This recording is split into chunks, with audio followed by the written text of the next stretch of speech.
Welcome to The Explainer. So today, we're going to talk about the NHS, but we're going to look at it through a totally different lens. Think of it not just as a health service, but as one massive, incredibly complex project. So, let's start by reframing this whole conversation, just by asking one simple question. What if the NHS was a project, and it was failing? You see, looking at it this way opens up a completely new way of understanding the challenges we see every single day. Okay, so if we're going to talk about the NHS as a project, we need to speak the language of project management, right?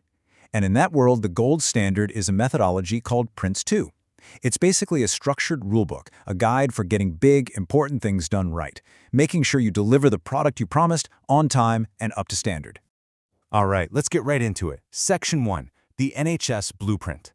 You see, every single project, I don't care what it is, needs a crystal clear definition of what it's actually supposed to deliver. So what is the product of the NHS? Well, it turns out there's a very clear answer. The product of the NHS is legally defined by its official blueprint, the NHS Constitution. And look, this isn't just some fluffy mission statement, you know? The Health Act of 2009 gives it real legal teeth, making it a legally binding specification for the entire project. And this is where it gets really interesting. This table shows you exactly how those high-level principles become real-world duties. That core promise of a comprehensive service for all, that's not just a nice thought. It's directly tied to the law, which forces local health boards to provide universal access. This constitution has real power. It creates measurable, legally binding tasks. Okay, so that's the blueprint. The big question is, how does the final product actually stack up against it? And this, from a project management point of view, is where we see a critical failure. And wow, does this slide illustrate the gap? On one side, you have the promise, the blueprint, what's written in the Constitution, your right to appropriate care. On the other side, the reality, a staggering 7.6 million people on waiting lists. That is a massive deviation from the product specification. And if we're sticking with project management terms, think of this number as a critical, system-breaking bug report. Over 345,000 people are waiting more than a year just for mental health treatment. This isn't a minor glitch. It's a fundamental failure to deliver a core part of the service. And the data on suicide rates, it shows an even more tragic deviation from that constitutional promise of safety and high-quality care. In 2023, the rate reached its highest point since 1999. This is the real, human cost of the project going this far off track. You know, in the world of project management, you have rules for this kind of thing. This isn't just a bad quarter or a tough time. This is, and I'm quoting here, a critical product deviation. That's project speak for a formal declaration of project failure. It means you stop everything and figure out how to fix it, period. So the project is clearly off the rails, but, and this is maybe the most surprising part of this whole story, the tools to fix it, they're already there. They exist. And as we're about to see, they're basically just sitting on a shelf collecting dust.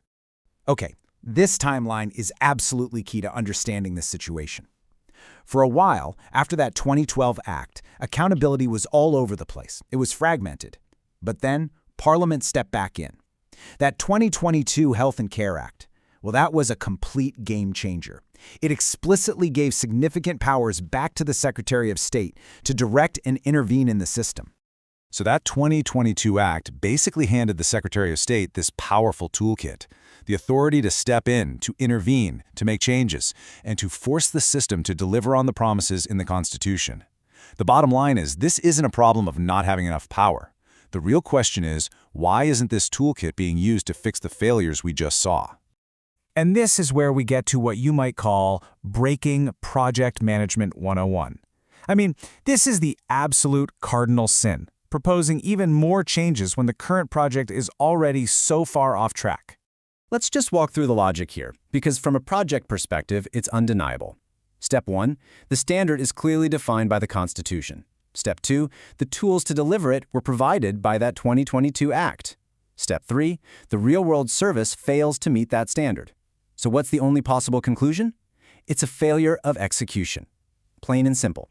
And right here, we see a classic textbook symptom of a failing project. It's called uncontrolled scope creep. That's a fancy way of saying instead of fixing the problems with what you promised to build, you just start building new, different things on the side. Instead of fixing the core delivery, the NHS has been put through constant, costly reorganizations from 211 bodies down to 42, and now there are even proposals for another huge merger. And these constant reshuffles, this scope creep, it's not free. We're talking an estimated £3 billion. That's £3 billion that didn't go into fixing the fundamental delivery failures. And this quote right here just nails the whole problem. You know, a core rule in project management is simple. You do not build a shiny new extension on a house that has crumbling foundations. You fix the foundations first. To keep going with more changes is, as it says here, incompatible with basic project control logic. So, okay, why does all this project management talk matter? Because ignoring these basic, fundamental rules isn't just inefficient. It creates a massive risk to the entire constitutional basis of the NHS. And let's be really clear about this. The situation we're in isn't some kind of policy mystery. It's a known failure. The sources make it clear that Parliament has been formally told that these powers from the 2022 Act aren't being used. So this isn't about a lack of awareness, it's about a lack of action. And that brings us to the bottom line. Pushing for even more huge reforms while the current project is in this state, it isn't just a bad idea. In the language of project governance, it's a flat-out violation. You're basically signing off on the current failure, and you're creating this incredible constitutional risk by just piling more complexity onto a system that's already out of control. And so that leaves us with one final and, I think, pretty provocative question. Once you start to see the NHS through this project management lens, you have to ask, should we really be proceeding with any more changes before we fix the known critical failures? Does it make any sense to keep building on top of a system that isn't even delivering its core, legally defined product? Thank you for joining this explainer.